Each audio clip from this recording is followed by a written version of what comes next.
Olá, pessoal. Vamos com mais um vídeo do LogMath. O nosso objetivo da aula de hoje é trabalhar as questões de Data Sufficiency, que são os grandes problemas da prova do GMAT. Bom, então, primeiramente, quando a gente fala dos tipos de questões na prova de Math do GMAT, eu tenho dois tipos de questões que eu vou encontrar na minha prova. Questões de problem solving, que são as questões mais comuns, que é normal, uma questão de múltipla escolha, em que a gente tem que escolher uma das opções para marcar. E questões de data sufficiency, que são um modelo novo, que a gente não está adaptado a trabalhar. Então, vou focar nesse conteúdo de data sufficiency e dicas e como a gente deve lidar com esse tipo de questão. Então, primeiramente, a gente tem que entender o que é uma questão de data sufficiency e por que é uma questão de data sufficiency. Diferente das questões tradicionais, que a gente tem que fazer conta e chegar a um resultado, uma questão de data sufficiency, ela está ali para que a gente analise um problema. Então, tem que analisar um problema como um todo, observar quais são as informações importantes e determinar se a informação que o problema está me dando, ela é suficiente para responder ou não o problema. Então, eu faço uma pergunta, né, o modelo da questão de data sufficiency é assim, ele te faz uma pergunta, e aí ele lança lá dois statements, que é como a gente chama, em que cada um deles ele te dá uma informação. E você tem que responder se aquela informação é suficiente ou não para responder a pergunta que ele te fez no enunciado. Tá? Então, é uma questão analítica.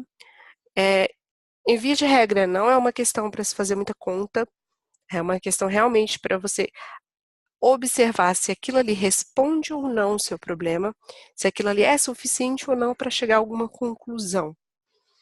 E aí você tem um gabarito pronto que a gente vai mostrar no último slide dessa aula, explicando como é que responde, tá? Mas primeiro vamos entender os tipos de questões de data sufficiency, como que funciona e qual que é o layout geral, tá? Então, por exemplo, essa primeira questão aqui, uma questão de data sufficiency, ela aparece dessa forma e embaixo a gente tem um gabarito pronto. Então, para quem está estudando para o GMAT, é importante já ter decorado qual que é a ordem do gabarito, porque isso aí já é pronto, isso aí não se altera entre as questões. Tá? Numa questão do GMAT, na prova do GMAT. Para quem trabalha, quem vai fazer prova de consultoria, pode ser que essa ordem varie, tá, gente?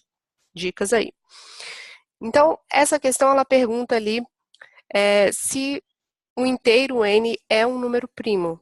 Então, primeiro, ela está perguntando se é ou não é. Uma resposta para essa pergunta deveria ser sim, é ou não. Não é um número primo. Então, eu tenho duas respostas possíveis. Se as informações que vierem nos meus statements forem suficientes para responder que sim ou que não, significa que aquela questão foi suficiente. Então, por exemplo, o que seriam os statements? Esse aqui é o meu statement 1, esse aqui é o meu statement 2. O meu objetivo é saber se o primeiro statement responde a minha pergunta ou não.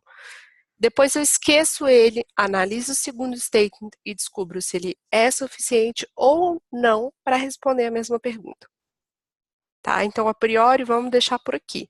Né? Então, o primeiro tipo de questão de data sufficiency que aparece é esse, em que ele te pergunta se é ou não é. Então, ele tem que responder se sim ou se não. Detalhe, tá, gente? Ele não quer um valor. Ele quer saber se é primo ou se não é. Não importa qual primo seja. Então, eu não consigo determinar qual é o número primo. Pode ser o 7 ou pode ser o 11. Tanto faz, os dois não são primos? São. Então a resposta seria sim ou seria não? Seria. Então ele responde. Tá? Então ele não está focado em valores. Tá? Esse é só o exemplo do 7 e do 11, são exemplos aleatórios. Eu nem estou lendo as questões ainda, nem estou lendo as opções. Tá?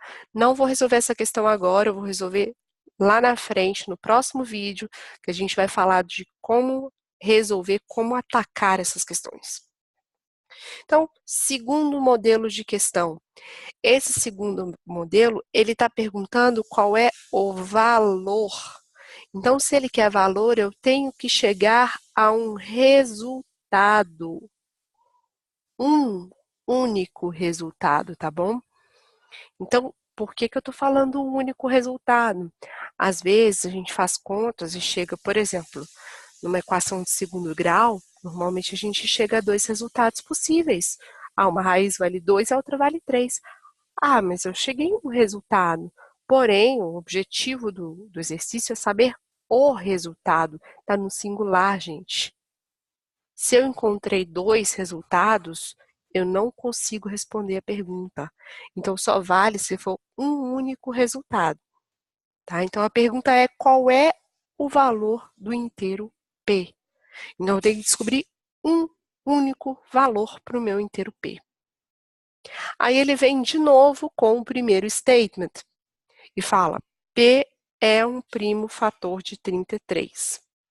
Eu tenho que ver se com essa informação eu encontro um único valor do P.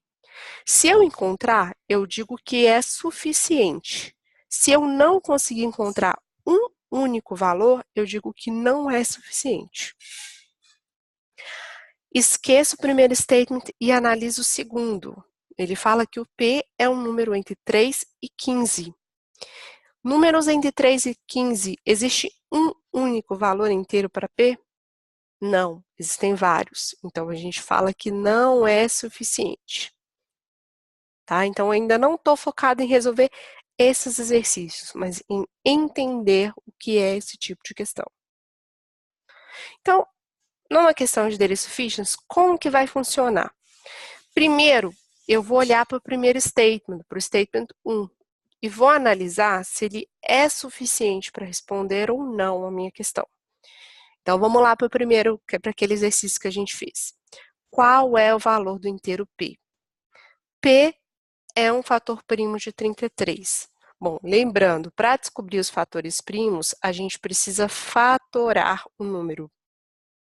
Então, eu tenho que pegar o 33 e fatorar. Para fatorar, eu divido pelos números primos e os prime factors vão aparecer aqui. Então, eu consigo dividir por 3, 33 por 3 dá 11. 11 é o número primo, então divido por 11 e aqui fica 1.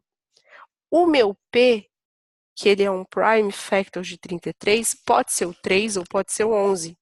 Ou seja, não foi suficiente porque eu não encontrei o valor.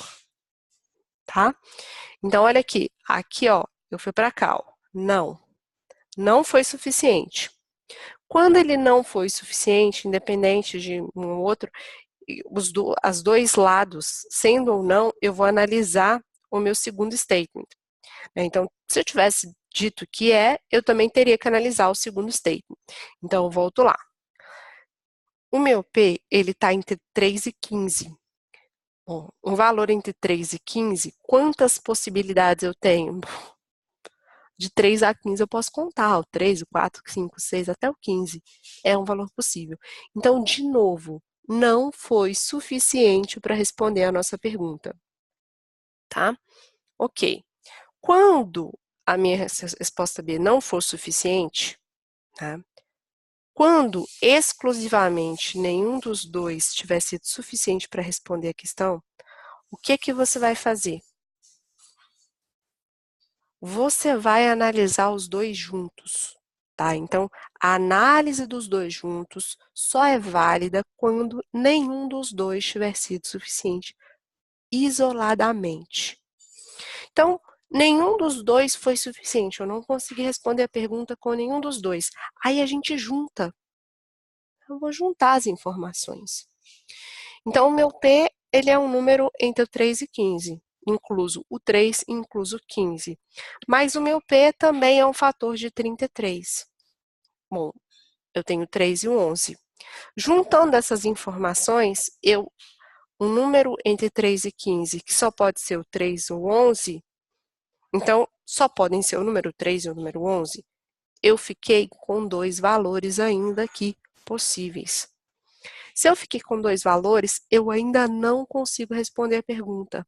porque eu quero um único resultado. Então, é não suficiente, né? Lembrando que esse sinalzinho aqui, gente, é menor ou igual. Então, isso inclui o 3. Se isso aqui fosse só o menor, a resposta da minha pergunta seria diferente, porque o 3 estaria fora. Bom? Então, não foi suficiente, olha lá. Juntando o 1 e o 2, foi suficiente? Não. Então, a resposta é letra E. Então, vamos ver os gabaritos para vocês entenderem. Como funcionam os gabaritos? Letra A. O primeiro é suficiente, mas o segundo não é. Isso seria válido se eu tivesse analisado o primeiro e ele tivesse respondido, eu tivesse analisado o segundo e ele não. Não foi o que aconteceu. B. O segundo é suficiente, mas o primeiro não. Isso também não aconteceu.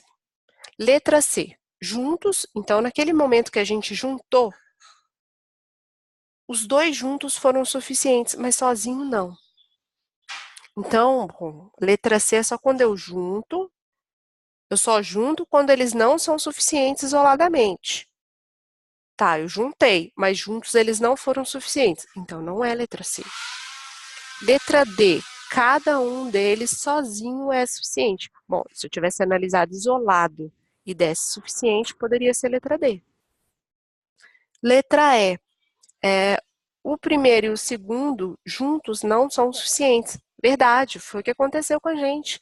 Eu testei eles isoladamente, testei juntos e ainda assim não deu resposta. Se não deu resposta, é porque isso aqui é alternativa letra E. Tá? Então, esse gabarito, como eu falei, ele é sempre pronto. Ele está sempre lá congelado na questão do GMAT. Então, você tem que se habituar, já saber ele, para não ter toda hora que parar e ler opção por opção para encontrar a sua resposta. Tá? Então, é hábito, a gente vai resolvendo questão aqui, questão ali, e realmente se adapta a fazer. Ok, pessoal? Essa era a minha dica de hoje. Não deixem de conferir o próximo vídeo. No próximo vídeo eu vou resolver questões de daily sufficiency, uma que dê cada uma das opções de resposta para praticar, para saber como lidar com elas, mas o básico é isso aqui, pelo menos entender as questões, foi o que a gente viu hoje. Qualquer dúvida, deixem nos comentários que eu vou respondendo e dê like nesse vídeo e não deixem de seguir o meu canal. Obrigada!